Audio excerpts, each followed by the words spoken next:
Alors, tout d'abord, voici quelques points sur le déroulement de l'événement.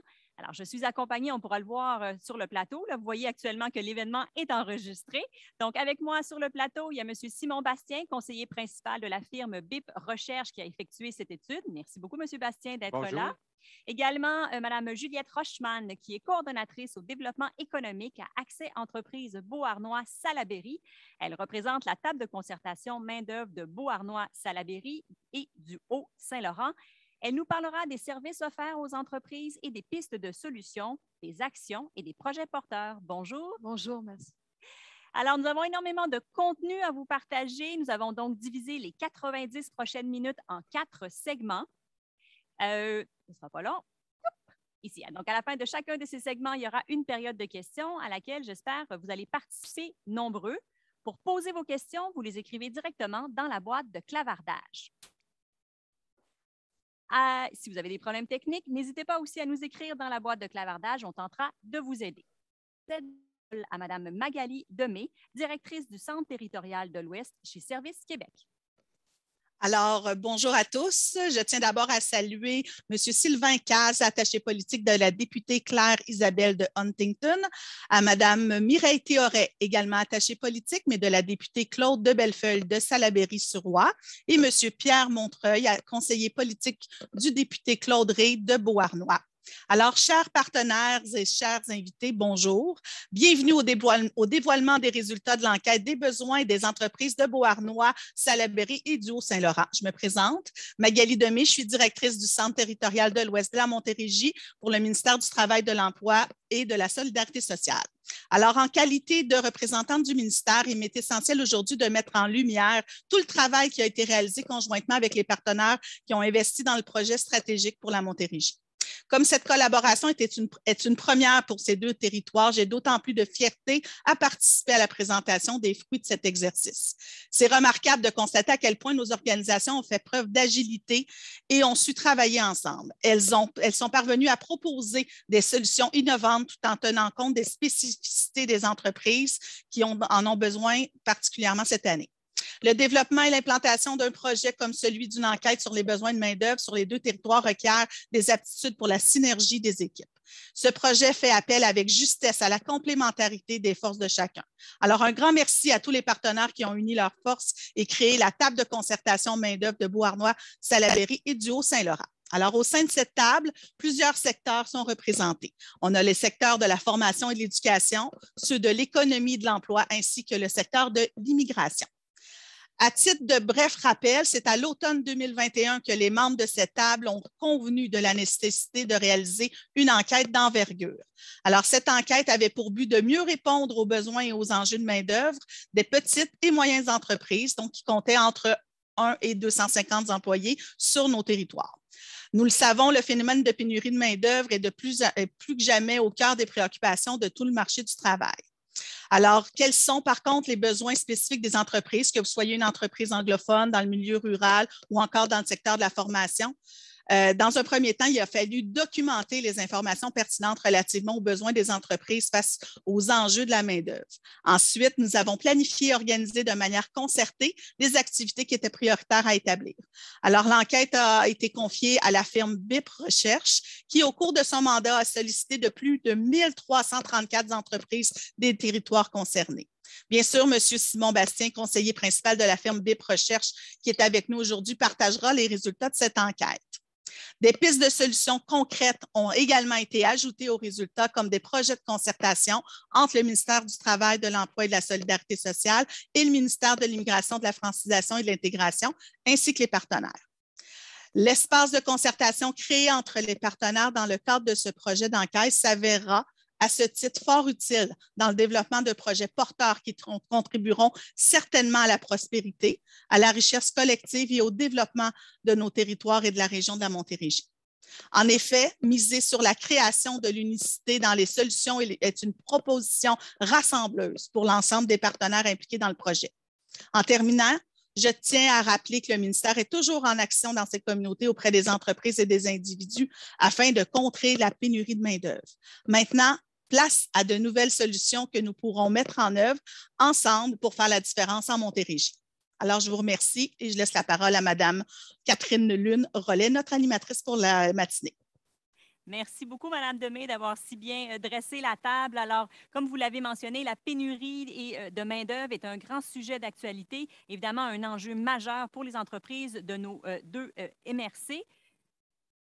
Oups, voilà. Oui, alors nous allons donc vous présenter les résultats de cette étude. Nous diviserons donc notre événement en 4 volets, soit le premier volet qui est la méthodologie et nous terminerons avec la formation de la main-d'œuvre. Alors, pour chaque volet, nous regarderons ensemble les résultats et les faits saillants de l'étude et nous aurons ensuite une période de questions. Alors, M. Bastien, je vais maintenant vous céder la parole donc pour ce premier volet qui a trait à la méthodologie de recherche, aussi au profil des participants, parce que nous avons sondé plus de 316 entreprises. Effectivement, vous faites le pont parfaitement avec le début de ma présentation. On va d'abord rapidement vous expliquer les principaux paramètres de la méthodologie de cette recherche. Il est important de préciser dans un premier temps quel type d'entreprise était éligible au sondage.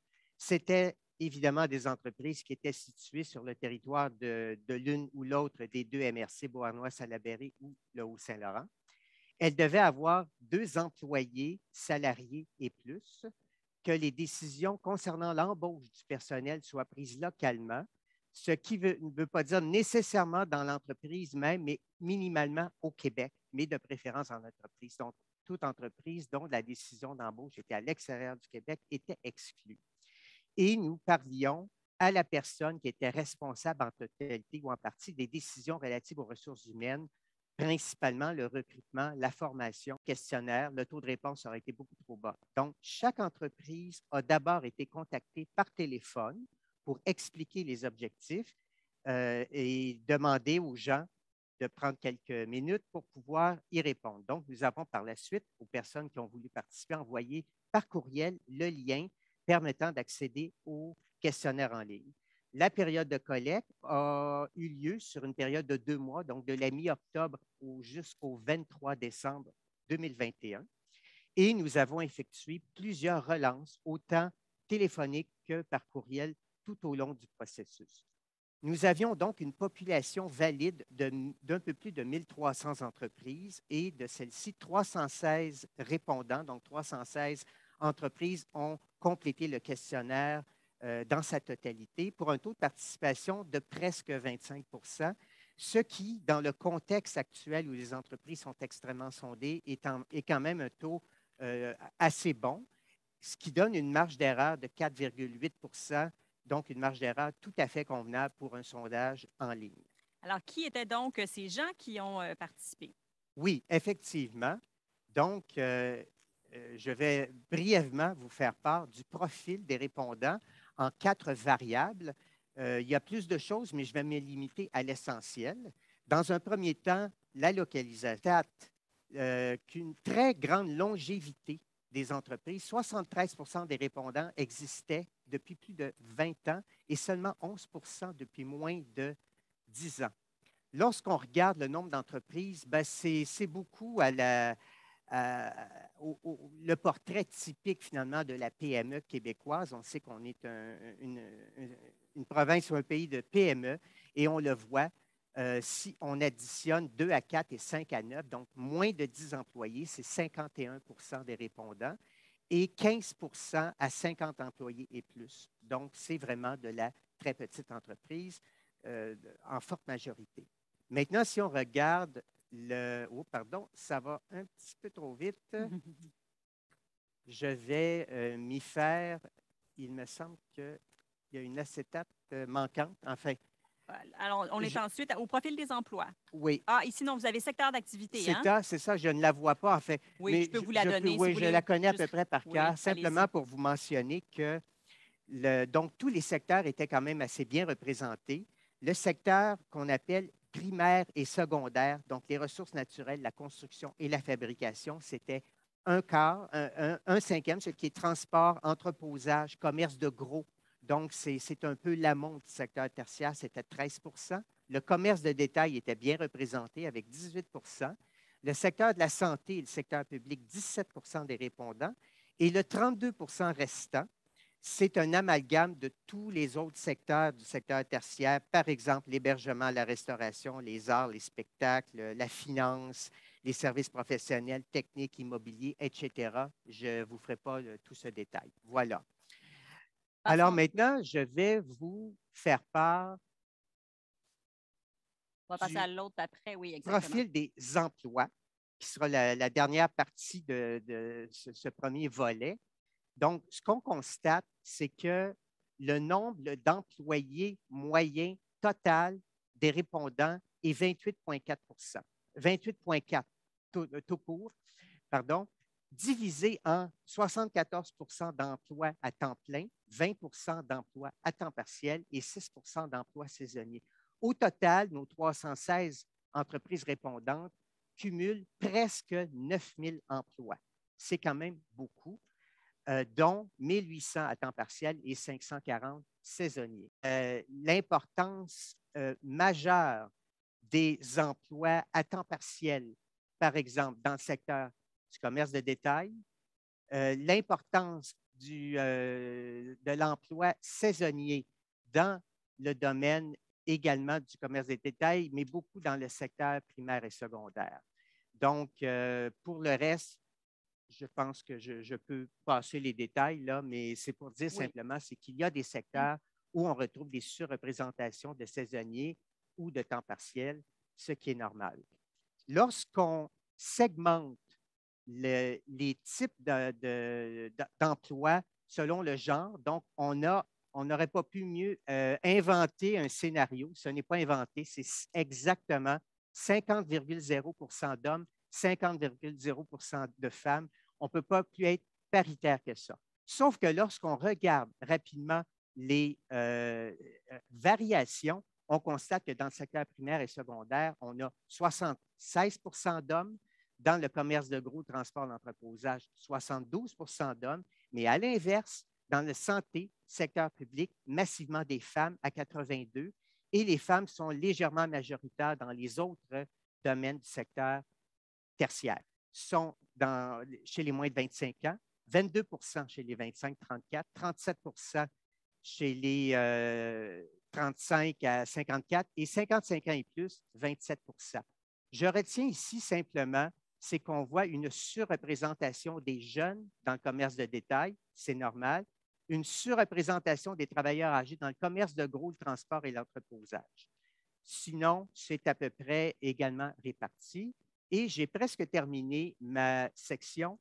La qualification, ça c'est très important, c'est que si on sépare en emplois très qualifiés, ça c'est de niveau universitaire, emplois qualifiés ou semi-qualifiés, ça c'est ce qu'on appelle le DEP secondaire ou le DEC collégial, versus les emplois peu ou non qualifiés.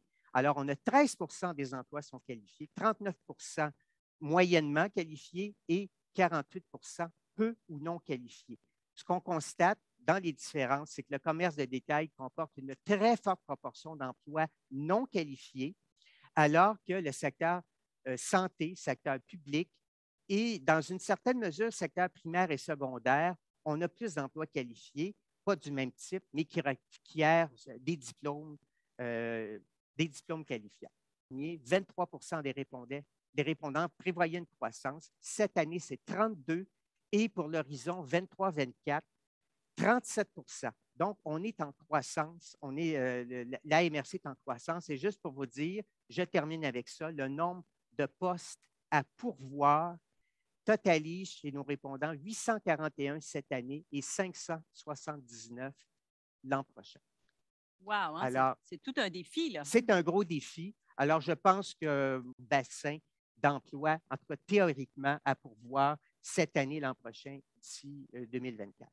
Bien, merci beaucoup, M. Bastien. Alors, je vois qu'il n'y a pas de questions en lien avec votre présentation, donc on va aller tout de suite au deuxième volet et on traitera donc des enjeux et des défis en matière de main-d'œuvre. Alors, parce qu'évidemment, c'est un secret pour personne, M. Bastien, la rétention des employés, même la formation, ce sont des défis très courants, là. Oui, absolument. Ça m'amène donc à l'autre partie qui est plus brève. C'est une seule acétate, mais c'est une acétate je dirais, très lourde, très chargée. Là, je ne vois pas. Elle va venir, elle va arriver à Elle l'instant s'en dans vient. quelques secondes. Elle s'en vient, la Voilà. voilà. Les enjeux en matière de main-d'œuvre, ils sont très nombreux. Nous en avons retenu ici 10, les plus importants, parce qu'il y en a d'autres, là, mais on s'est limité aux 10 plus importants pour les fins de la présentation, dont 4 en particulier touchent au moins 4 entreprises sur 5. Lorsqu'on parle ici d'importance, c'est une échelle qui allait de pas du tout à peu, à assez, à très important. Ici, je combine le assez et le très important.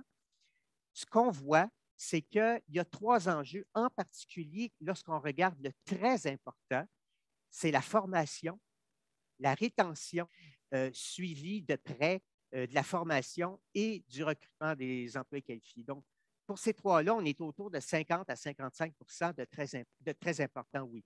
Lorsqu'on regarde l'important combiné, très et assez, on a 4 enjeux donc, qui atteignent ou dépassent les 80. Donc, la formation des employés, la rétention de la main-d'œuvre qualifiée, le recrutement de la main-d'œuvre qualifiée et l'intégration des employés de la jeune génération. Tout le monde le dit. Moi-même, pour avoir fait beaucoup d'autres groupes dans le passé, lorsqu'on parle à des dirigeants d'entreprise, souvent les générations X ou boomers disent on a l'impression que c'est eux qui nous passent en entrevue et non nous qui les passons en entrevue. Donc, il y a un choc et ce n'est pas du tout un jugement de génération, c'est simplement qu'il y a un choc de valeur de génération qui fait que c'est devenu un enjeu dont on parlait à peine il y a 10-15 ans, alors que la rétention, la formation, ce n'est pas nouveau, ça s'est juste empiré. Mais l'intégration des employés de la jeune génération, ça, c'est vraiment un enjeu relativement récent. Donc, comme vous voyez, ils sont encerclés. On est entre 80 à 87 Mais oui, il n'y a pas beaucoup d'écart pour des enjeux aussi importants. Là. Ça veut dire qu'ils sont presque tous aussi importants les uns que les autres. Oui, exactement. C'est que lorsqu'on regarde statistiquement, en fait, compte tenu qu'on a toujours une marge d'erreur de 4 à 5 une minute ou deux pour parler des autres enjeux qui sont quand même importants aussi. On en a 3 qui touchent les 2/3 des entreprises. C'est beaucoup. La relève, on en parle moins. Là. Souvent, elle est occultée par le recrutement, la rétention, mais il y a un problème majeur de relève dans la PME. C'est 68 des entreprises considèrent que c'est un enjeu assez ou très important. La relève des postes de direction et de gestion. On sait que beaucoup d'entreprises meurent, non pas parce qu'elles font faillite ou parce qu'il n'y a pas de clients, mais c'est parce qu'il n'y a pas de relève. On a également la rétention de main-d'œuvre non qualifiée. Donc, même autrefois, il y a 10-15 ans, l'enjeu était essentiellement le recrutement et la rétention de main-d'œuvre qualifiée. Mais on constate qu'aujourd'hui, même les postes qui ne requièrent aucune qualification, aucune, il y a une très grande difficulté à recruter et à retenir. Et autre élément aussi qui peut sembler important, là, surprenant, c'est-à-dire le recrutement de la main-d'œuvre saisonnière qui touche quand même une certaine partie de l'économie. Je pense au secteur primaire, je pense à la restauration, je pense au tourisme, entre autres. Certains volets de la culture aussi, ce ne sont pas nécessairement des emplois qui durent toute l'année, donc 62 Je termine avec 3 enjeux quand même des travailleurs de 55 ans et plus. Tiens, là, on avait les jeunes, mais on a aussi… Absolument. Et on va en parler tout à l'heure dans les conséquences et tout, la prochaine section. Le problème ou la solution, ce n'est pas juste dans les jeunes, c'est également dans les travailleurs aînés que va se trouver une partie de la solution. Et finalement, l'intégration des employés issus de l'immigration des communautés culturelles à 51 J'ai été un peu étonné, on va en reparler dans l'autre section, que ce soit que 51 On n'est pas à Montréal, probablement qu'à Montréal, ça aurait été beaucoup plus élevé, mais on est quand même proche de Montréal et il y a là un élément majeur dans la relève du personnel. Bien sûr, il y aura un bassin peut-être important là, à considérer. Absolument. Et c'est très près de Montréal, il ne faut pas l'oublier. Bien sûr. Merci beaucoup, M. Bastien. Merci. Alors, Mme Rochman, vous avez été très patiente jusqu'à maintenant, mais là, on a hâte de vous entendre. Vous allez nous donner peut-être un complément à propos des défis pour la communauté. Oui, tout à fait. En fait, je commencerai par dire que les enjeux de main-d'œuvre constituent une préoccupation commune qui est prise en compte par chacune des organisations membres de la présente table et qui ont été rappelées tout à l'heure, dans le cadre de leur mission particulière et à travers leurs outils de planification ou leur mission. Ça donne l'occasion pour moi de mettre en lumière le rôle de chacun de ces partenaires de la table de concertation main-d'œuvre qui est réunie ici. Je vais commencer avec Service Québec, qui lui s'occupe, dans sa mission de base, de l'aide au recrutement, de l'aide à la formation et qui outille les employeurs dans le domaine de la gestion des ressources humaines et qui propose des subventions salariales ainsi que de l'aide financière pour les projets en ressources humaines, que ce soit les individus comme les entreprises. Au niveau de l'éducation, les centres de services scolaires ou encore commissions scolaires et les cégep, eux, ont souvent un service dédié aux besoins des entreprises dans le cadre de la formation de leurs employés. Et ils sont surtout les principaux prestataires de formation, que ce soit pour les employeurs ou leurs employés. Dans le cadre des MRC et ou des organismes de développement économique délégataires, en l'occurrence celui de la MRC du Haut-Saint-Laurent et Accès Entreprise Beauharnois-Salaberry pour la MRC de Beauharnois-Salaberry. C'est inclus dans nos documents cadres la plupart du temps et donc dans nos lignes d'action directrices.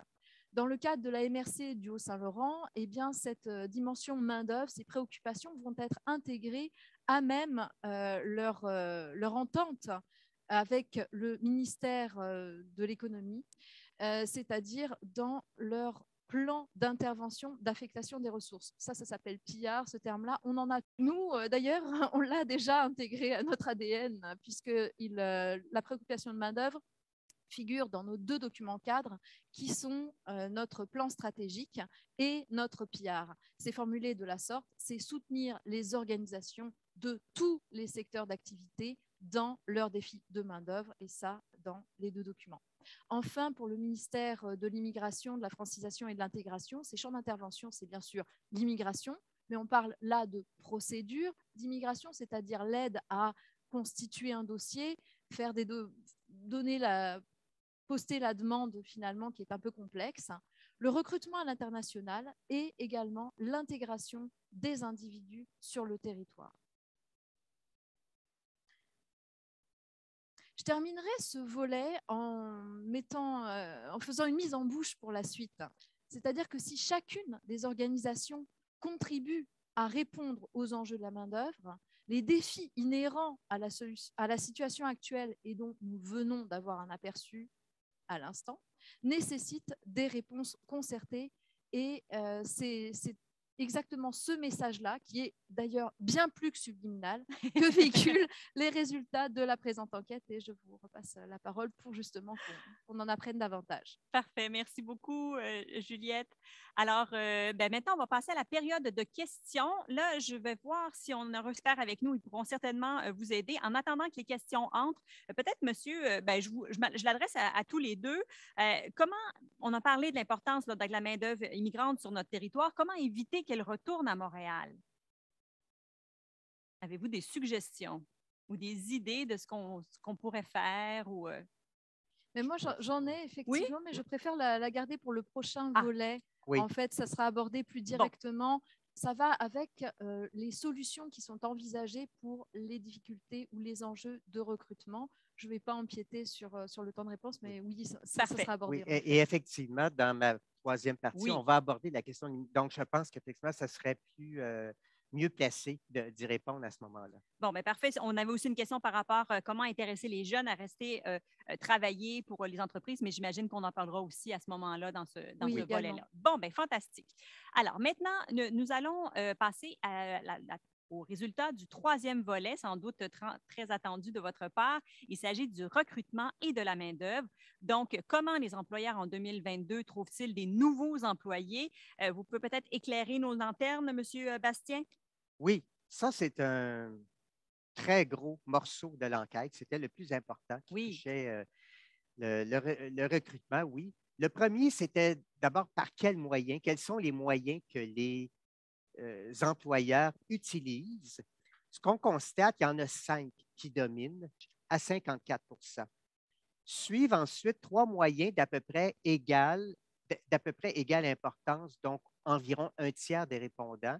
Les affichages dans le site Internet de l'entreprise, donc leur propre entreprise, où ils affichent les postes, les sites d'emploi en ligne et le placement en ligne de Québec Emploi. Ce qu'on constate, ceci, et les autres que vous voyez un peu plus bas, ça vaut à peine la peine d'en parler, tellement c'est peu important, là, ce qu'on appelle plus les médias plus traditionnels, journaux, les babillards, les agences de placement, etc.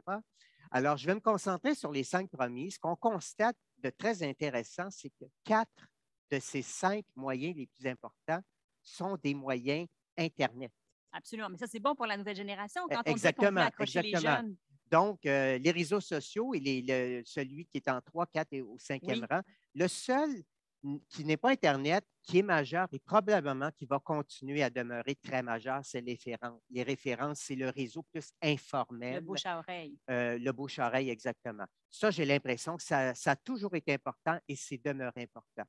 Mais si on accepte celui-là, on est essentiellement dans l'ère Internet au niveau du recrutement. Les moyens qu'on appelait plus traditionnels, ça semble bien terminé. Les conséquences de la difficulté de recrutement sont énormes.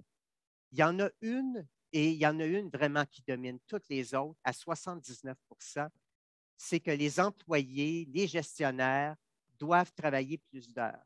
Donc, ce n'est pas étonnant que ce qu'on entend depuis, entre autres, depuis la pandémie, c'était commencé avant, la quantité de burn-out est phénoménale. Parce que c'est de petites entreprises, donc automatiquement, le propriétaire devient la ressource primaire en ressources humaines. Absolument. Et quand une entreprise de 5, 10, 12 employés perd 1 ou 2, ce n'est pas comme en perdre 1 ou 2 quand tu es 500. On ne peut pas remplacer ça comme ça. Ensuite, on a d'autres conséquences, je vous dirais, là, 5 ou 6 qui se suivent très proches, dans les 30 à 40 et c'est majeur. L'entreprise perd ou refuse des contrats ou des commandes, faute d'être capable de les honorer parce qu'elles n'ont pas de gens. Elles ne sont pas en mesure de développer les compétences de leurs employés par la formation continue.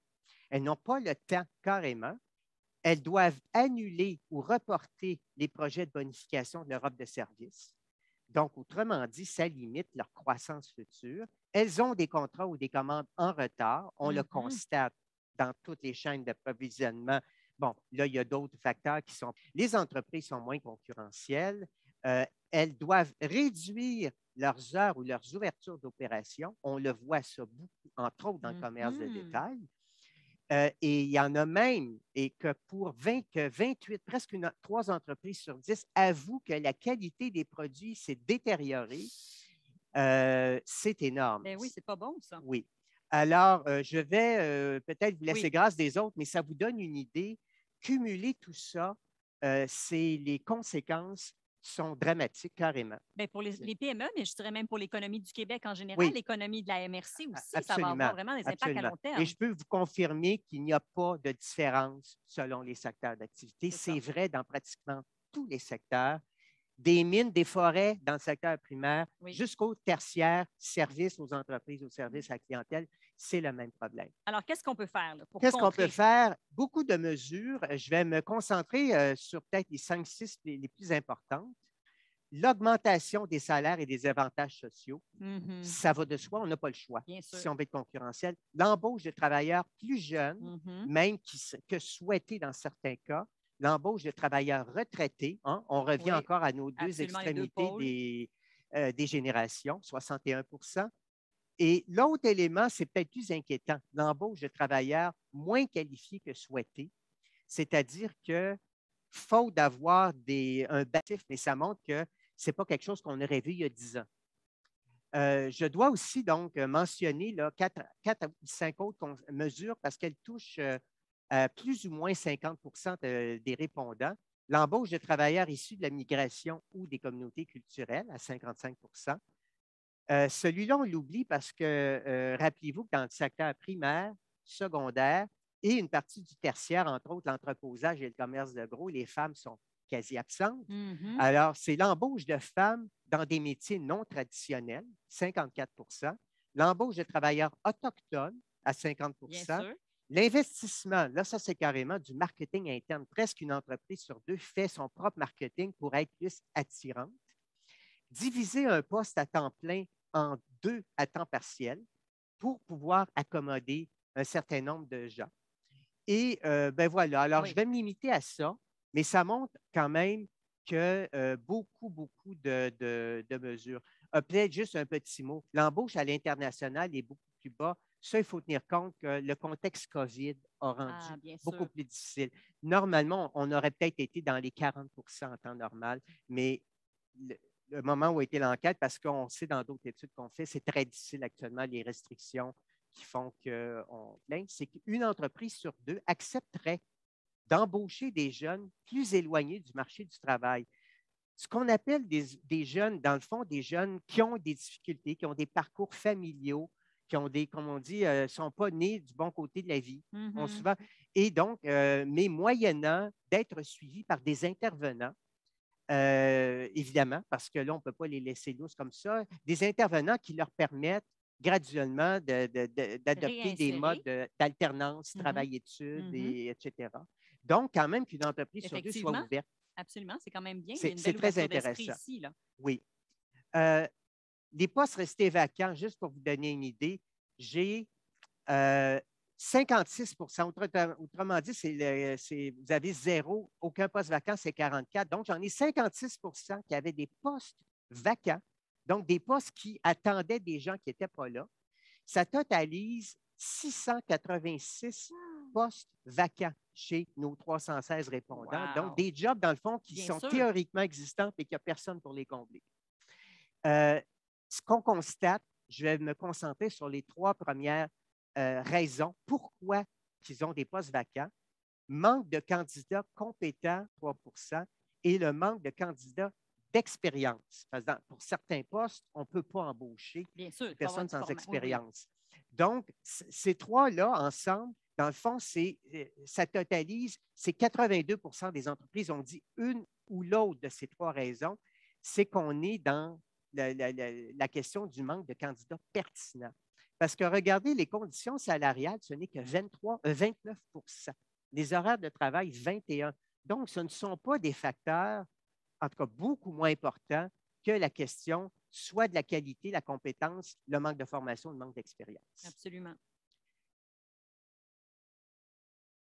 Lorsqu'on regarde les départs à la retraite, parce que là, en plus de tout ce qu'on a dit, il y a beaucoup de départs à la retraite. N'oubliez pas que les boomers, un certain nombre sont déjà âgés, partis à la retraite, mais les plus jeunes boomers sont sur le point de s'en aller et les plus vieux X, c'est dans pas beaucoup d'années non plus.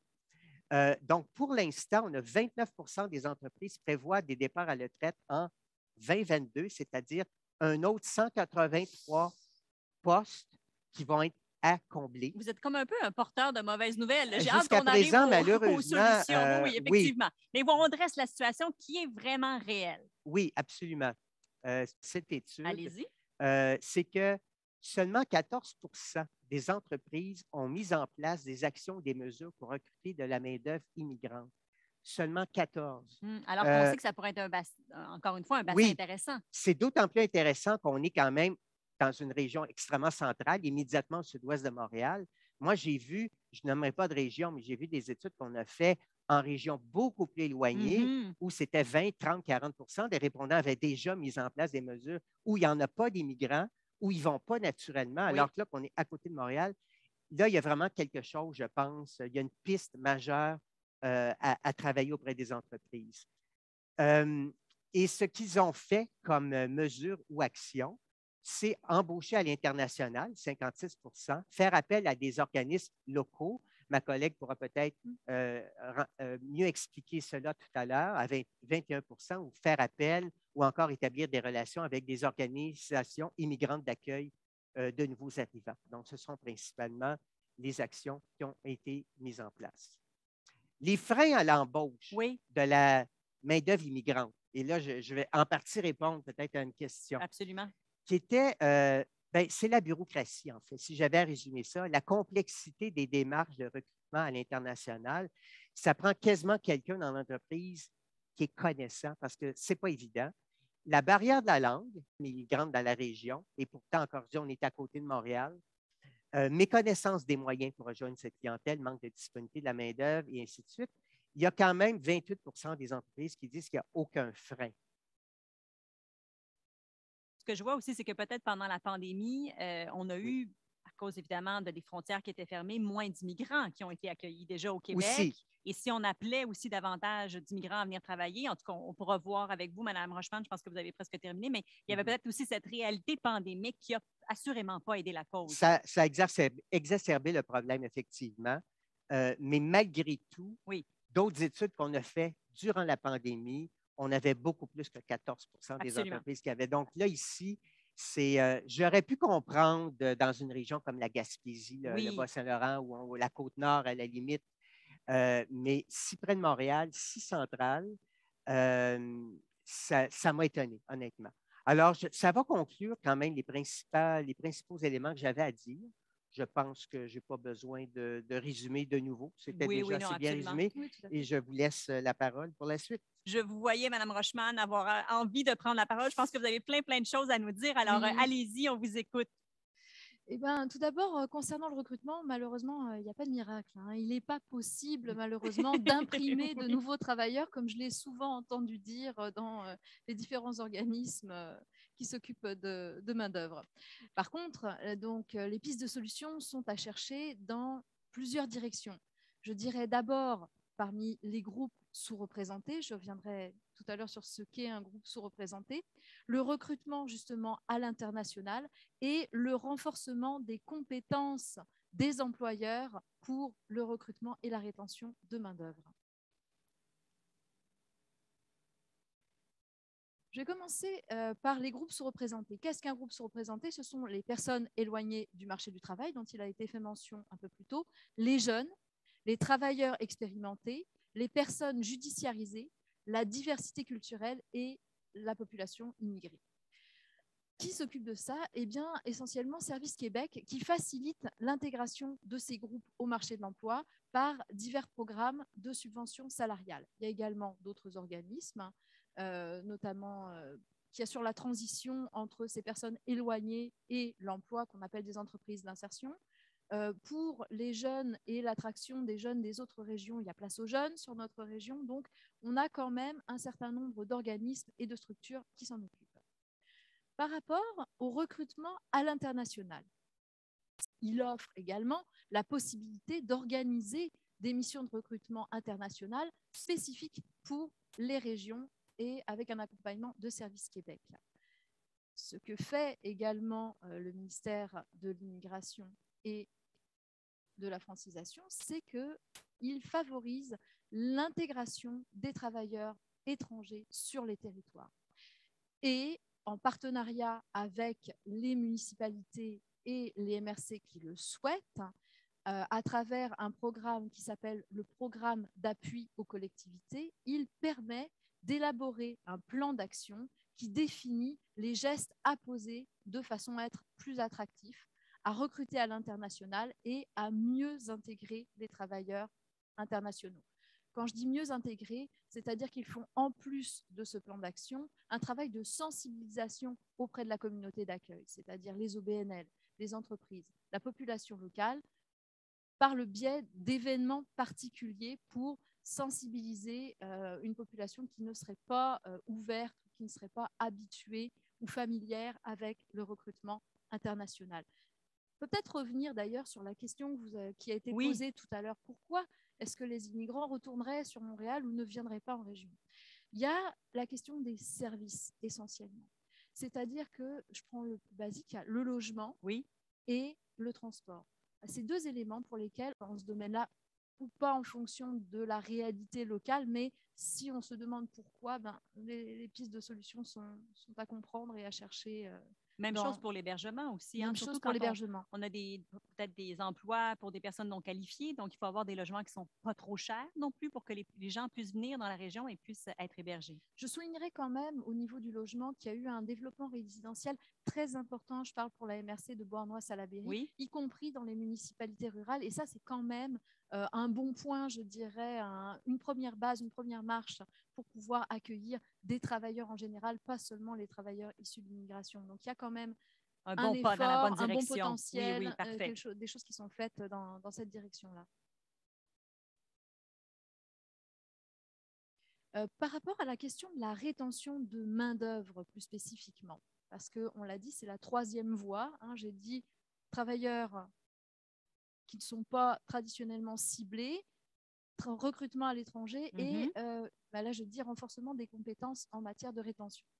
Donc, c'est même si nous n'avons pas de données particulières sur la mobilité des employés, parce que ce n'était tout simplement pas l'objet de l'enquête, on le sait que la rétention a été identifiée par la grande majorité, on parle de plus de 80% des employés. Et justement, Service Québec, en partenariat avec Accès Entreprise Beauharnois-Salaberry, se propose de mettre sur pied une formation justement sur la dotation, l'intégration et le recrutement de la main-d'œuvre qui serait offert aux entreprises de la région. Oh, ça serait vraiment une bonne ressource parce qu'on sait que des fois, dans les PME, il n'y a peut-être pas un département des ressources humaines, mais là, de pouvoir entraîner quand même, avoir une formation pour les gens qui auront à faire des ressources humaines. Absolument. Et en plus, cette formation-là s'adresse vraiment à la réalité des entreprises de notre territoire. C'est-à-dire qu'on sait que souvent, qui s'occupe des ressources humaines au sein des PME, c'est le dirigeant de l'entreprise ou le propriétaire ou une personne qui fait également un peu de comptabilité. Bref, ça ne veut pas dire que ces gens-là ne sont pas qualifiés pour, mais ça veut dire qu'il y a tout un champ finalement de spécialités qui n'est pas directement abordé et c'est ce que proposerait cette formation qu'on est en train de mettre sur pied et qui serait lancée probablement à l'automne 2022 ou au plus tard en 2023.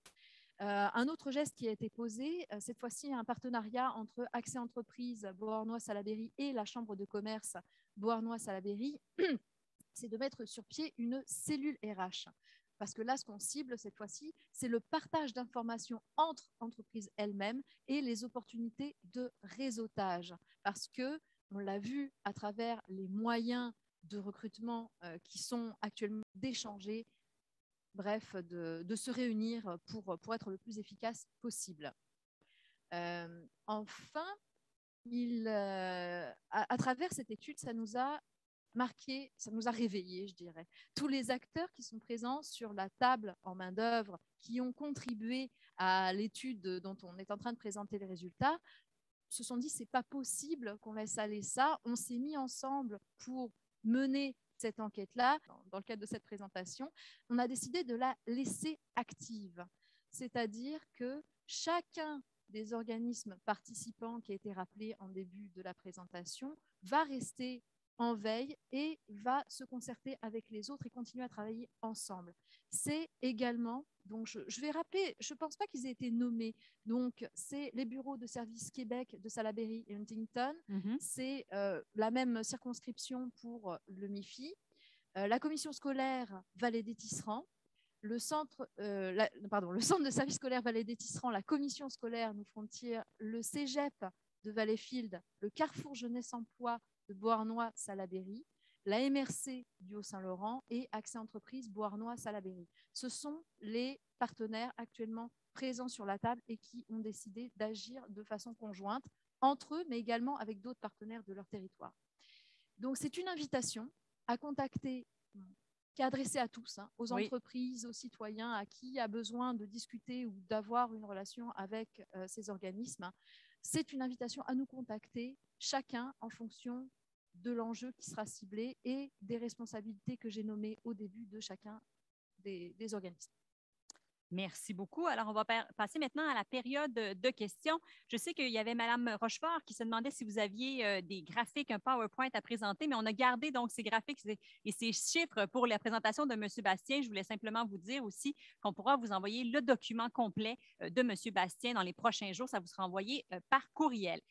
Vous savez, tout à l'heure, vous m'avez dit on est proche de Montréal, on devra donc quand même attirer une main-d'œuvre, particulièrement au niveau de l'immigration, mais on a reçu une question très intéressante d'Éric Tremblay qui dit est-ce que la proximité de Montréal est un avantage ou un désavantage pour le recrutement de la main-d'œuvre? Parce qu'effectivement, le fait que les gens peuvent trouver, il y a tellement d'emplois même à Montréal de disponibles, est-ce que donc on les perd, on peut pas les attirer chez nous parce qu'ils préfèrent rester à Montréal? Je ne peux pas répondre de façon certaine à une question comme ça. Je vais vous dire pourquoi.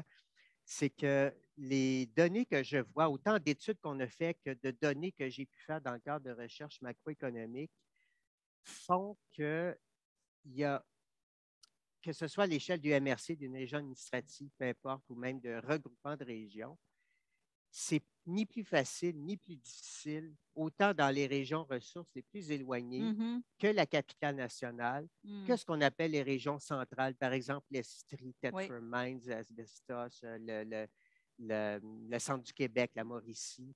Donc là, c'est ni des régions ni éloignées, ni trop proches. Et c'est également vrai des régions périphériques à Montréal, donc que ce soit sur la Rive-Nord, dans la Naudière, Laurentide, en Montérégie. Donc, je ne pourrais pas dire que c'est en soi un avantage ou un inconvénient, une force, une faiblesse d'être proche, d'être très près de Montréal, comme c'est le cas, par exemple, des deux territoires qu'on a étudiés. Si je dis ça simplement, c'est que le problème de recrutement et de rétention, il n'est pas moins pire ou pire parce qu'on est très loin, un peu loin ou très proche de Montréal. Ça reste une réalité pour tout le monde. Oui. Je comprends. Et c'est également vrai dans tous les secteurs et pour tous les niveaux de qualification. Des emplois des moins qualifiés jusqu'au doctorat. C'est un casse-tête et peu importe dans quelle région on est. Donc, je ne pourrais pas affirmer de dire c'est plus difficile, c'est plus un inconvénient quand on est très proche de Montréal, parce qu'effectivement, il y a même beaucoup de gens qui font quasiment partie de la MRC, quand on sait que, par exemple, les CEDRE, à ma connaissance, les CEDRE font maintenant partie de la MRC, pas de la MRC, voyons, de la RMR, Région métropolitaine de recensement, je voulais dire, donc le Grand Montréal, et beaucoup de ces gens-là travaillent à Montréal. Aussi. Donc, c'est sûr qu'on est dans un moins pour le Haut-Saint-Laurent, qui est un petit peu plus éloigné, mais dans Beauharnois, à la Berry, la frontière, elle est très poreuse là, dans le marché du travail avec Montréal. Ce qui fait que, alors, non, je ne peux pas vous dire que c'est un avantage ou un inconvénient. En conclusion. Merci. On a aussi une question. Pourquoi le recrutement international est mis de l'avant quand le taux de chômage des personnes immigrantes est encore élevé? Pourquoi ne pas explorer ce bassin de candidats déjà sur place? C'est effectivement une réalité. On sait que le taux de chômage est plus élevé dans la population immigrante. Donc, comment ça se fait-il alors qu'on a tellement besoin d'avoir des employés et qu'on veut engager des immigrants? Moi, je pense que ça prend de la sensibilisation. C'est pas parce qu'on est au courant, et on va le voir tout à l'heure, c'est pas parce qu'on est au courant d'une réalité ou d'un problème que du jour au lendemain, on va changer complètement les façons de faire, changer complètement les mentalités et se dire, bon, bah, c'est ce qui est plus logique à faire, donc je le fais. Ça serait une situation idéale, mais c'est pas la réalité, on le sait. Donc, ça nécessite encore un travail de sensibilisation, une meilleure connaissance, visibilité, je dirais, de cette main-d'œuvre. Et malheureusement, ce n'est pas encore optimal. Par contre, les acteurs que j'ai nommés tout à l'heure dans leurs champs respectifs, eh bien, ils sont capables d'aller favoriser cette visibilité, d'aller favoriser ce changement de pratique, je dirais. Ça pourrait être bon. Et peut-être, je pourrais oui, allez-y, on a le temps. Une petite précision, c'est que c'est certaines communautés ciblées pour lesquelles il y a un taux de chômage élevé. C'est pas on ne peut pas dire ça de l'ensemble de la main-d'œuvre immigrante parce qu'il y a quand même, et là, je ne veux pas rentrer, on rentrerait quasiment dans une étude sociologique, mais ce n'est pas la globalité des immigrants. Ce n'est pas une communauté, autrement dit, homogène. Il y a certaines communautés où ça va très bien, le taux de chômage n'est pas plus élevé, mais dans d'autres, et en particulier chez les jeunes hommes de certaines communautés, là, on a effectivement un problème. Et là, bon, je pense que je n'ai pas besoin de dire ce que vous avez mentionné, mais il y a souvent une méconnaissance, il y a des préjugés, il y a toutes sortes de raisons. Donc, voilà. J'ajouterais qu'il y a une méconnaissance aussi de la part des populations immigrantes des services qui sont offerts. Comme ça s'entend peut-être un petit peu, je suis minorité audible. Moi, je suis arrivée au Québec en 2009. Je n'avais absolument aucune idée de comment faire reconnaître mes diplômes, à qui m'adresser pour trouver un emploi. Juste le CV. Des fois, le CV en France est complètement différent du CV qu'on a au Québec. Et pas seulement le CV, mais je dirais les attitudes professionnelles, les codes professionnels sont différents. Donc, ça prend un travail des deux côtés, mais je suis confiante que les acteurs actuellement en place, et puis il y a eu des nouveaux moyens, depuis moi je suis arrivée en 2009, je l'ai dit, hein, il y a des nouveaux moyens qui ont été mis en place, il y a des formations, il y a des stages, il y a des échanges, il y a énormément de choses qui sont faites et qui n'existaient pas avant, mais reste à les faire connaître et à les diffuser. Oui, parce qu'on revient aussi peut-être pour certaines populations immigrantes au niveau de la langue. Hein, s'ils ne parlent pas déjà ni le français ni l'anglais, après, connaître quels sont les emplois disponibles, comment travailler, même s'il faut quand même apprendre un peu les langues avant de commencer à travailler. Donc, effectivement, là, il y a plusieurs champs qui sont là. Alors, écoutez, là, je vais juste m'assurer, je ne vois pas d'autres questions, mais on pourrait, je sais que c'est un enjeu qui est vraiment majeur pour vous. Est-ce que vous avez une dernière question, chers participants, pour ce volet, donc? Écoutez, si vous avez encore une question, vous pouvez l'écrire. À la limite, je la poserai après le 4e et dernier volet que nous allons débuter donc maintenant, qui porte sur la formation de la main-d'œuvre, parce que ça aussi, c'est un enjeu très important. Monsieur Bastien, quels sont les résultats à propos de ce volet? Oui, c'était, je dirais, le deuxième plus important volet Mhm. de ce sondage. Pratiquement le dernier quart du questionnaire portait sur cela. Donc, j'attends de Oui, voir on va, votre oui, le elle est voilà. apparue. Voilà. Voilà. Ici, on a, encore une fois, selon l'attitude que nous avons dans la vie, celle du verre à moitié plein ou celle du verre à moitié vide. J'aurais tendance ici à dire le verre à moitié vide parce que, étant donné l'importance de l'enjeu, et on le sait à quel point, vous vous souvenez, tout à la deuxième section, on disait que c'était dans les 80 quelques pourcents, trouvait que l'enjeu de la formation était le plus important. Or, lorsqu'on demande, prévoyez-vous donner de la formation autre que l'entraînement à la tâche? Donc, Oui, quand la personne est embauchée, oui, il y a quelques jours, bien mais sûr. autre ça, de la vraie formation formelle, Oui, ou continue. 50 ont dit non, zéro formation Wow. cette année, en 2022. Donc, c'est pour ça que je parle du verre à moitié vide. Ici, je pense que je devrais dire le verre à moitié vide et non le verre à moitié plein parce que c'est quand même étonnant. Et lorsque, au total, ça fait une moyenne de 8,2 employés qui seront formés. Si on exclut les 50 que c'est zéro, donc en prenant l'autre 50 c'est 16,5 employés en moyenne qui seront formés. Ça totalise chez l'ensemble de nos répondants 2604 employés qui seront formés. Mais là, ne perdez pas de vue, ce n'est pas 316 entreprises, c'est la moitié du 316. Donc, autour de 160 quelques là, seulement. Donc, c'est quand même pas tant que ça, compte tenu des besoins, compte tenu de l'enjeu. Donc, c'était peut-être mon deuxième résultat que j'ai trouvé un peu décevant là, du sondage, parce que dans l'ensemble, pour le reste, on a quand même des résultats qui ressemblent beaucoup à ce qu'on va trouver dans d'autres régions. Lorsqu'on demande maintenant quelles caractéristiques de la formation seront données en 2022, la plus importante touche les connaissances ou les compétences techniques propres à l'exercice de la profession. Là, j'ai donné 2-3 exemples. Lecture de plans, opération de nouvelles machines-outils. Bon, ça, c'est peut-être plus des exemples industriels, mais donc des compétences techniques. L'équivalent, finalement, des compétences qu'on va acquérir, entre autres, dans un DEC technique, certains certificats universitaires, même un DEP professionnel, donc des compétences reliées à l'exercice propre d'un métier. On a également 3 types de compétences qui touchent quand même un pourcentage relativement important, pas loin de la moitié. Les compétences interpersonnelles et personnelles, l'entre-gens, le leadership au travail. Et ça ne s'apprend pas nécessairement à l'école. Et c'est très important, on le voit. Et on l'a vu tantôt, entre autres, l'enjeu de l'intégration des jeunes générations ou encore des travailleurs aînés. On ne s'adresse pas de la même façon. On me l'a souvent dit, je ne peux pas, comme contremaître, si mon employé a 55 ans versus l'autre qui a 19 ans, je ne peux pas m'adresser de la même façon.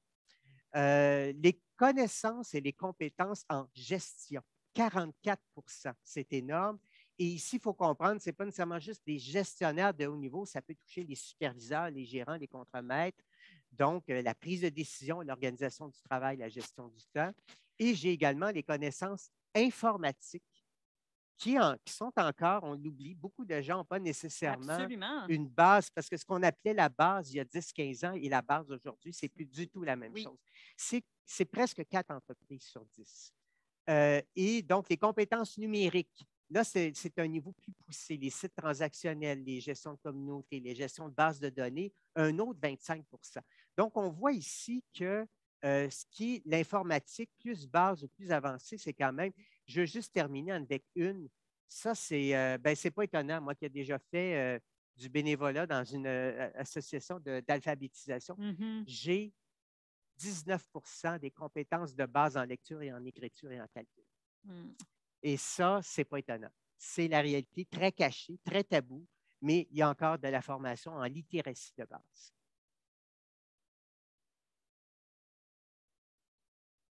Lorsqu'on regarde les besoins, quel type de besoins sur le plan, on dirait, scolaire? Alors, j'ai un 21 qu'on parle de formation générale en littératie, numératie, résolution de problèmes. Les suivantes, vous voyez en marge à droite, c'est écrit formation qualifiante. Ça, c'est ce qu'on appelle des formations qui mènent à des diplômes. Donc, je les ai mis en hiérarchie. Donc, 33 ont besoin donc, de formations qui s'acquièrent par des DEP ou des AEP. 28 par le DEC technique, donc niveau collégial, 16 par les ASC, ça aussi c'est collégial, et 12 par des formations universitaires. Et s'ajoute à ça, et c'est finalement la plus importante, 39 des formations sur mesure. Donc, ce ne sont pas nécessairement des formations créditées, mais c'est des besoins sur mesure, des fois pour un ou un très petit groupe d'employés. Voilà, c'est ce qui est évidemment ressorti comme finalement le besoin le plus important sur le plan de la nature. J'ai quand même une bonne nouvelle ici, c'est que surtout en cette ère de télétravail qui ne se terminera pas. Oui, non. Toutes les études montrent qu'on s'enligne pour les emplois où c'est faisable, 60 du temps à la maison, 40 du temps au bureau. C'est à peu près la moyenne de toutes les études récentes qui ont été faites, dont certaines qu'on a fait nous-mêmes. J'ai 74 des entreprises qui ont des outils technologiques pour recevoir la formation en ligne.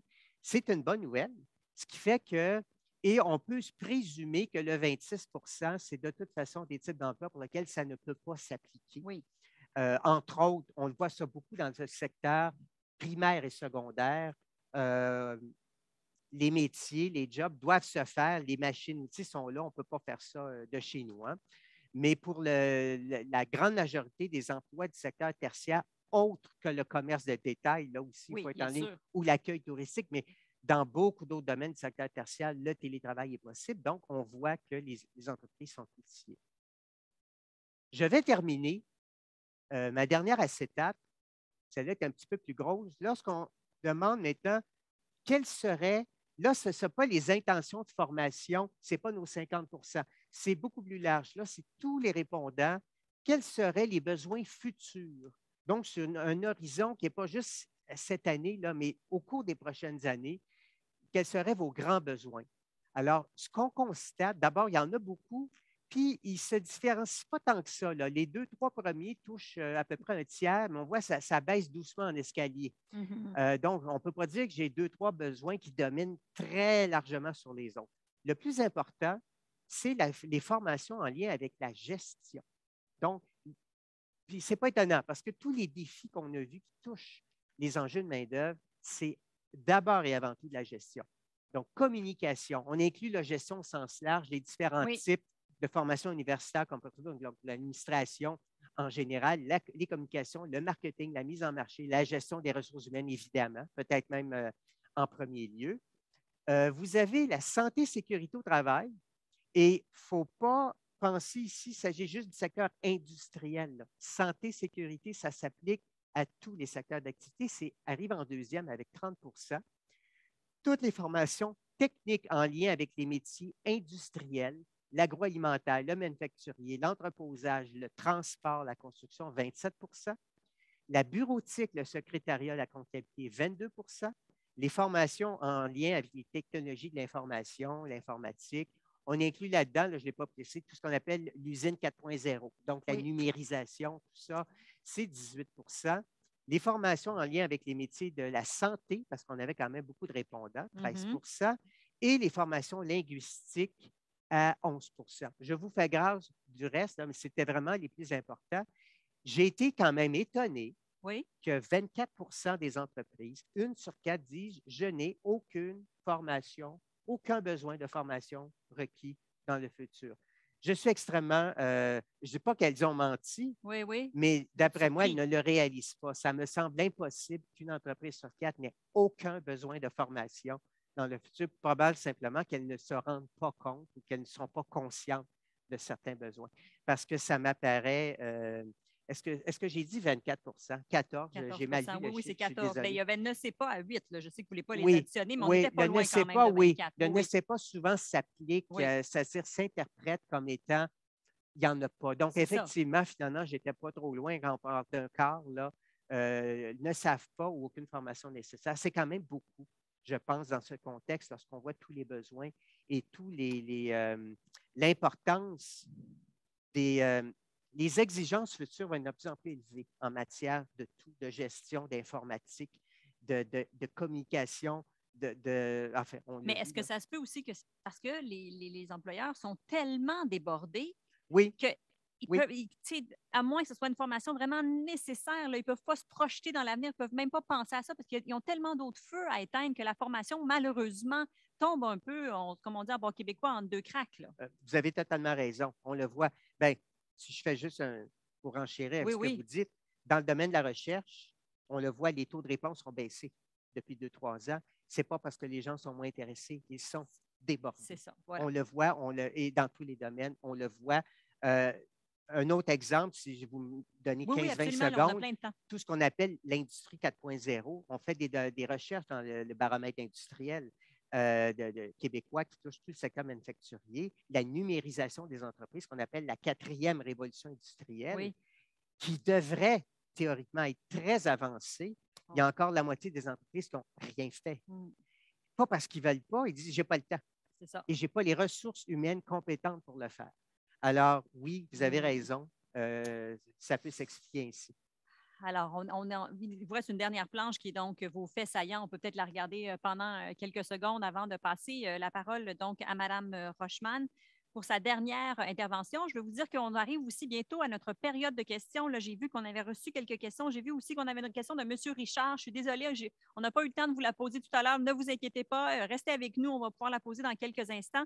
Et donc, ça sera notre dernière période de questions de l'événement. Donc, profitez-en si vous avez des questions qui vous sont venues en tête pendant toute la dernière heure. Là, ce sera le bon moment de le faire. Alors, allez-y, Mme Rochman. Parfait. Je dirais que je vais appuyer là où ça fait mal. Oh! Je vais commencer par revenir sur un constat, c'est-à-dire Oui. qu'effectivement, le premier enjeu soulevé par les employeurs à 87%, c'est le besoin de formation de leurs employés. Mais comme l'a souligné tout à l'heure monsieur, eh bien seulement 50% vont le faire effectivement. Dit autrement, ça veut dire que les employeurs savent que la formation est un enjeu, mais comme on vient de le souligner, quand il s'agit de passer à l'action, le manque de temps ou tout simplement le manque de préoccupation immédiate, par exemple, pas besoin de recruter dans les 6 prochains mois, prennent le dessus. Malheureusement, il n'y a pas grand-chose à faire contre ça, si ce n'est, comme on a déjà vu, changer les mentalités, continuer à effectuer son bout de chemin parce que finalement la situation va l'imposer, mais ce n'est pas non plus la peine de brusquer les gens. Il faut qu'ils se rallient à ça de leur propre chef, je dirais. Et sinon, les acteurs ont quand même pensé à certaines choses en place. De manière générale, Service Québec subventionne tout développement de compétences et d'habiletés des employés au sein d'une entreprise, que ce soit dans le but d'assurer leur maintien en emploi ou leur mobilité. Mission de base, on l'a dit tout à l'heure. Dans le cadre d'un partenariat avec le CJE cette fois, Service Québec essaye de mettre l'avant un programme d'apprentissage en milieu de travail. Vous l'avez peut-être vu sous le sigle PAMT. Ça, c'est auprès des jeunes de la DPJ ou des jeunes décrocheurs. Qu'est-ce que ça fait? Pendant qu'ils sont rémunérés et en train de travailler, ça leur permet de les former et de leur faire obtenir un certificat tout frais payé. Ça vaut quand même la peine. Ça, c'est en train d'être mis en place également à l'horizon 2022-2023. Également, Service Québec, avec le cégep cette fois, tente de réaliser et d'offrir des ateliers de formation et de coaching aux employeurs sur la gestion de la fameuse diversité sûr, dont on a parlé tout à l'heure, parce que ça pose quand même des enjeux d'intégration. Quelqu'un qui a plus de 55 ans n'a pas les mêmes besoins ni la même réalité qu'un jeune qui en a moins de 25. que quelqu'un issu des communautés culturelles. Bref, c'est pas vrai que ça se fait très facilement d'intégrer tout le monde. Ça prend du coaching, de la formation et souvent des mesures. Et enfin, Accès Entreprise Beauharnois-Salaberry se rapproche à la fois du centre de service scolaire Vallée des Tisserands et du cégep de Salaberry-Valleyfield afin de mettre sur pied des formations courtes et sur mesure qui répondent aux besoins de formation des employés qu'on a évoqués tout à l'heure, santé, sécurité, approche client, gestion du temps, etc. Ça s'en vient encore pour 2022-2023. Et c'est à peu près ça pour ce qui concerne la formation. Ce que je dirais, afin de conclure ces différents blocs et cette étude, c'est ce qu'on peut voir, c'est que les acteurs qui agissent dans le domaine de l'aide aux entreprises ou de la main-d'œuvre en général ont commencé, eux, en tout cas, à faire évoluer leur façon de faire. On va vers une plus grande collaboration, on va vers une plus grande communication, mais je dirais que, un, c'est que le début, et que deux, ça ne va pas suffire. Ce que je m'apprête à faire ici, c'est déjà saluer quand même les efforts qui ont été réalisés parce que ce n'est pas vrai qu'il ne se passe rien, mais c'est un appel finalement à poursuivre ce travail-là de par les acteurs concernés, pour les autres acteurs qui touchent à la main-d'œuvre et au soutien aux entreprises, mais également aux entreprises elles-mêmes et aux travailleurs. Venez nous voir. C'est peut-être le message que je lancerai. On est à présent une table de concertation, une table ouverte. Venez nous voir individuellement et on va assurer le relais pour trouver les meilleures solutions possibles. Le bon service pour vous, là. Oui, tout à fait. Absolument. Voilà. Merci beaucoup. On va donc passer à cette période de questions. Alors là, je suis très contente. Je vois qu'il y a plein de questions qui rentrent. Mais peut-être, allons-y avec M. Richard. Je suis désolée que vous attendez depuis un certain temps. Qui disait, avez-vous des rencontres avec les instances gouvernementales afin d'adresser les problèmes de bureaucratie que nous rencontrons pour le recrutement à l'international? Hein? Vous avez vraiment parlé de la paperasse tout à l'heure, M. Bastien. Qu'est-ce que vous voulez répondre à ça, là? Moi, je vais y aller. Oui, allez-y. Oui. Moi, je vais y aller. Il y a de l'accompagnement qui est offert au bureau individuel du MIFI. Il y a également sur notre territoire le CRESO qui aide les personnes individuellement à remplir ces dossiers-là. On sait que je l'ai dit tout à l'heure, c'est compliqué. Normalement, les ressources des territoires adressent ces besoins-là, mais je sais qu'il y a un problème, encore une fois, de visibilité. On ne sait pas nécessairement à qui s'adresser. Quand je dis contactez-nous, ça relève de ça aussi, c'est-à-dire qu'en travaillant en réseau et non pas en silo, je ne dirais pas plus là-dessus, on devrait arriver à adresser les demandes aux bonnes personnes et à trouver des solutions pour ce genre de problème. Parfait. Alors, on va y aller maintenant avec une question de Olivier Doyle du pôle d'économie sociale VHSL. Est-ce que nous avons des informations plus spécifiques au sujet de la réalité des organisations à but non lucratif? Hein? Je pense qu'on n'en a pas beaucoup parlé aujourd'hui. Je pourrais y répondre. Je vais juste terminer de la lire, sachant que ces organisations ont souvent une incapacité de compétitionner avec le secteur privé, étant donné leur nature fondamentale où la profitabilité n'est pas leur objectif principal. Oui, effectivement, votre assertion est tout à fait exacte. Bon, je vais répondre en deux temps. Dans cette étude, nous n'avons pas de données spécifiques. Je vais vous expliquer pourquoi. C'est que le nombre de répondants dans ce secteur était beaucoup trop faible pour pouvoir croiser les données. Les croisements qu'on a faits par sous-secteur, pour ceux qui obtiendront l'étude en détaillé, vous allez le voir, ça prend quand même un minimum de nombre de répondants. On a regroupé, exemple, les secteurs primaires et secondaires, construction, fabrication, tout ça ensemble. Il y avait assez de réponses. Le commerce de détail ensemble, l'entreposage, commerce de gros ensemble, le secteur du secteur public, santé ensemble. Mais le reste, c'était trop des petits segments. Je vais quand même y répondre parce que c'est un domaine que je connais. Personnellement, j'ai été dans ma carrière bénévole depuis longtemps dans les CA, souvent président de CA d'organismes dans ce domaine-là. Je suis actuellement président du CA d'un important organisme d'insertion et d'économie sociale à Montréal. On parle de quelques centaines d'employés, plusieurs millions de chiffres d'affaires. C'est effectivement le problème majeur, c'est que nous n'avons pas le financement suffisant, même s'il est quand même assez bon pour certains organismes, pour être capable de concurrencer au plan salarial le secteur public et parapublic. Donc, des exemples. Un intervenant, comme on dit, il va faire son expérience dans le monde à but non lucratif, puis après ça, ben, bye-bye. Oui, parce qu'il Il peut avoir un... adore son Bien employeur, mais à un sûr, moment donné, il peut avoir 15-20 000 de plus. Ce n'est pas des pécadilles, là. absolument. Et souvent, ben, ces gens-là vieillissent, commencent à avoir des enfants, ont des obligations financières. Donc, malheureusement, c'est On les perd. effectivement, c'est que ce secteur-là est souvent la meilleure école de formation de jeunes employés qui ont 25-30 ans et qui, après quelques années, ce n'est pas parce qu'ils souhaitent quitter ce domaine, Mhm. mais effectivement, n'a pas les moyens. Je sais que les organismes que je connais plus personnellement, on essaie le plus possible d'augmenter les salaires, mais à un moment donné, on a des budgets quand même. Oui, oui, vous avez une Et réalité. que les organismes, entre autres comme Emploi Québec ou d'autres qui financent certains programmes, ben, ils ont leur standard finalement, ils ont leur barème qui font que malheureusement, oui, ces organismes sont dans l'incapacité de concurrencer. Alors, j'en vois pas de solution, malheureusement, sinon qu'il faut convaincre les organismes supérieurs de les financer davantage pour qu'ils soient en mesure de se mettre au niveau des salaires et avantages sociaux du reste C'est des... ça. oui, Mais ça, c'est inhérent au monde communautaire, malheureusement, et ça a toujours malheureusement. été cette Oui. réalité. Alors là, on a ensuite peut-être plus des commentaires que des questions. Je vous rappelle qu'il vous reste encore quelques minutes si vous voulez poser vos questions.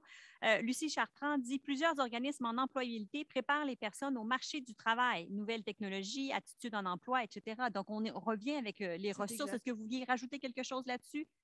À part saluer le beau travail qui est Oui. fait par ces organismes qui sont extrêmement divers et variés. Il y a les entreprises du milieu de l'insertion qui sont des entreprises d'économie sociale. Je pense à M. Doyle. Oui. Mais c'est un champ extrêmement vaste. Il y en a qui s'occupent des ressources, de les former au niveau numérique. À part souligner et valoriser le travail de ces entreprises-là et les référer quand Bien les gens sûr. viennent nous voir, bien entendu. Absolument, C'est qui à peu peuvent. près ça. Oui, une ressource, donc Mais à ne c'est pas vrai oublier. c'est vrai que ça existe, c'est vrai qu'il y a une richesse à ce niveau-là. Allons-y maintenant. Est-ce qu'on peut penser que la majorité des entreprises font leur propre malheur, vu qu'elles ne veulent pas s'adapter à la réalité de la pénurie de main-d'œuvre, que ce soit les jeunes, les femmes, les personnes judiciarisées ou personnes immigrantes? Peut-on dire qu'il y a encore des présupposés, donc j'imagine des clichés, ou pour ne pas dire de la discrimination? On revient aussi à ce que vous disiez tout à l'heure. Effectivement, il y a peut-être une certaine ouverture qu'il faut avoir.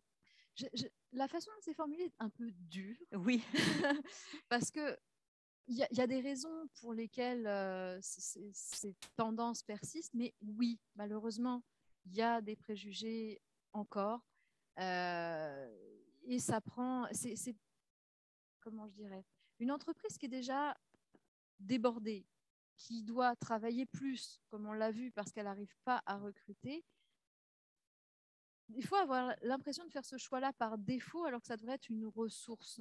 Donc, est-ce que c'est de la faute dans l'entreprise? Je ne suis pas certaine. Mm-hmm. Par contre, il y a un travail à faire que l'entreprise ne peut pas assumer de justement diffusion et je dirais presque démystification oui. de ces types de travailleurs. Parce que là, on reparle des PME. Je vois mal une entreprise qui a moins de 20 salariés prendre le temps de faire une formation sur l'intégration, même si ça serait nécessaire. Donc, ça nécessite que des ressources comme nous, on soit proactifs. Il y ait une diffusion, qu'il y ait des choses qui soient faites éventuellement sur les réseaux sociaux, qu'on en parle de plus en plus. Et c'est un travail de longue haleine, il n'y a malheureusement pas de solution magique. Donc, c'est pour ça, quand on dit est-ce que les entreprises devraient se prendre en main? Oui, certainement. Est-ce que c'est uniquement de leur responsabilité? Non, certainement pas. Et c'est pour ça qu'on essaie de travailler de plus en plus en collaboration. Vous me permettez, Juliette, oui, de rajouter quelque chose en complément. Je suis totalement d'accord avec vous. Les entreprises peuvent prendre une partie du blâme, mais selon moi, en amont, il y a des choses. Je peux donner un exemple très concret.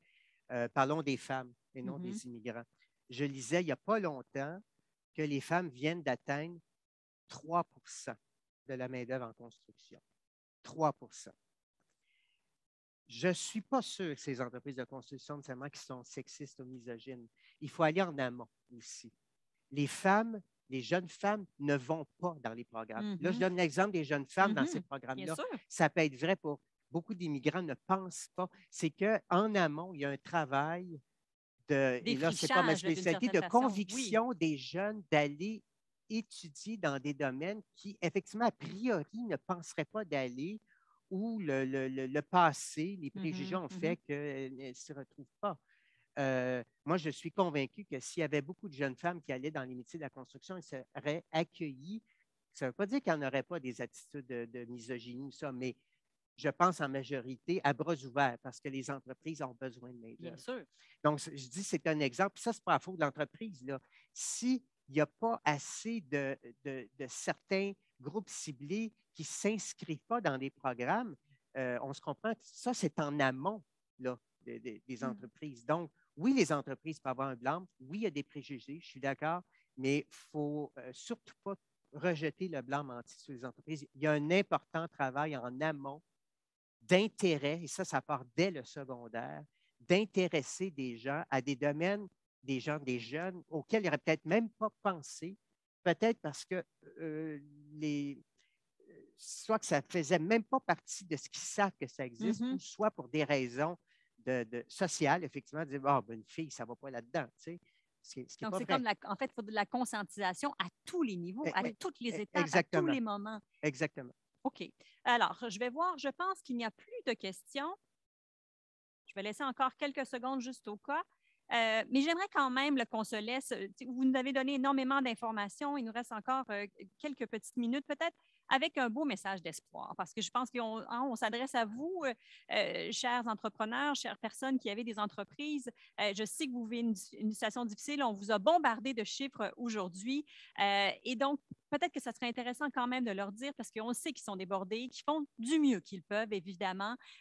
Donc, nous dire ce que vous en pensez. Puis après ça, je vois qu'il y a une dernière question qui est... Ah non, c'est Sarah qui nous avait écrit, donc ça, c'est parfait. Donc, allez-y. Donc, on va finir avec un beau mot de la fin avec vous deux. Tu veux y aller avant?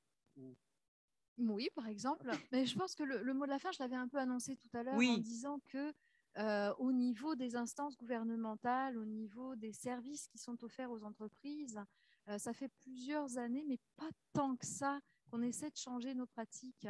Je vais le nommer, le travail en silo, c'est pas une légende, hein. Ça sort pas de nulle part, et on essaye de plus en plus d'éliminer ne serait-ce que la conception de nos modes de pensée et de faire, et on y arrive, mais ça prend du temps, à l'image de ce que nous on fait dans nos organisations, ce qui nous permet d'être à la fois plus à l'écoute, plus réactif et plus systémique, parce que finalement d'adresser les bonnes personnes aux bons endroits, c'est un message d'espoir. Et je suis convaincue qu'à l'image de ce que nous, on a été capable de faire et qu'on est en train de faire, les entreprises seront capables d'évoluer et qu'ensemble, on va pouvoir faire face à ces enjeux de main-d'œuvre, peut-être pas demain matin, ni la semaine prochaine, mais ensemble. Bientôt, ensemble et bientôt. Moi, c'est sur ça que j'aimerais terminer. Mon message, il va un peu dans la même veine. J'ai vu l'évolution depuis peut-être 10, 15, 20 ans dans la mentalité. Beaucoup de gestionnaires d'entreprises. On travaille beaucoup moins en silo, je pense, qu'avant. Il y a beaucoup plus. Elles se concurrencent moins entre elles au niveau de la main-d'œuvre parce que oui, ça existe le maraudage, tout ça. Mais on sent que la prise de conscience, là, ils sont, comme on dit, sont tous, je ne dirais pas dans la merde, mais pas loin. Dans le même bateau. Dans le même bateau. Et donc, on sent qu'il y a beaucoup de collaboration, aussi avec le réseau scolaire, avec les différents organismes publics, parapublics qui s'occupent de main-d'œuvre. En tout cas, moi, je vois qu'il y a eu et aussi une beaucoup plus grande ouverture par rapport à l'embauche de tous les groupes, même s'il y a encore du travail de conviction et de sensibilisation, beaucoup plus d'ouverture par rapport à certains groupes qu'on appelait marginalisés dans certains domaines ou certains secteurs d'activité. Ça aurait peut-être été impensable même qu'il y ait recruté là-dedans il y a 20 ans, mais aujourd'hui, ils ont une ouverture. Donc, moi, je vois beaucoup plus d'ouverture qu'avant. Alors, ça serait mon message positif. Ah ben merci, c'est là-dessus qu'on va donc terminer notre événement. J'espère que vous avez appris donc autant que moi à propos de ces résultats très intéressants de l'enquête et surtout que vous en savez davantage à propos des services qui vous sont offerts et qui pourront vous soutenir et vous aider face aux enjeux que vous vivez en matière de main-d'œuvre. Merci donc encore à vous deux, M. Bastien, Mme Rochman, d'avoir été là.